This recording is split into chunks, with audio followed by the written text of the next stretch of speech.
സിമ്പിളായിട്ടുള്ളൊരു ബീട്രൂട്ട് മെഴുക്കുവരട്ടി കണ്ടാൽ നമ്മൾ എണ്ണയും കൂടെ ഒഴിച്ചിട്ടാണ് ഇതുപോലെ അരിഞ്ഞ് നമ്മൾ മുളക് പൊടി ചൂടാക്കുന്നത് കേട്ടോ. കുറച്ച് എണ്ണ ഒഴിച്ചിട്ടാണ് മുളക് പൊടി ചൂടാക്കുന്നത്. കാണിച്ചു തരാം. ബീട്രൂട്ട് നന്നായിട്ട് വെന്തിട്ടുണ്ട്. നമ്മളൊരു ചട്ടി അടുപ്പത്ത് വെച്ച് ലേശം മുളക് പൊടി ഇടുന്നു. അതൊന്ന് ചെറുതായിട്ട് മൂത്ത് വരുമ്പോൾ നമ്മൾ അതിലേക്ക് ഇട്ട് കൊടുക്കാം. നന്നായിട്ട് നമ്മൾ നേരത്തെ എണ്ണ ഒഴിച്ചില്ലായിരുന്നു, വെള്ളം ഒഴിച്ചാണ് വേവിച്ചത്. നന്നായിട്ടൊന്ന് ഇളക്കി കൊടുക്കാം. ഈ പൊടിച്ച് വെച്ചേക്കണ കുരുമുളക് പൊടി ഇതിൻ്റെ പുറത്തേക്കൊന്ന് തൂളി കൊടുക്കാം. അതുകൊണ്ട് മുളക് പൊടി നമ്മൾ ലേശം ഇട്ടുള്ളൂ.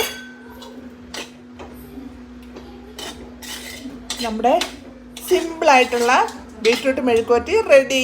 കണ്ടോ, നല്ല ടേസ്റ്റോട് കൂടിയുള്ള മെഴുക്കുവരട്ടി റെഡി.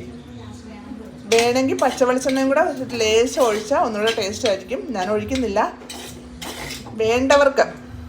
അപ്പോൾ സിമ്പിളായിട്ടുള്ള മെഴുക്കുവരട്ടി റെഡി. എല്ലാവരും ഒന്ന് ട്രൈ ചെയ്ത് നോക്കുക.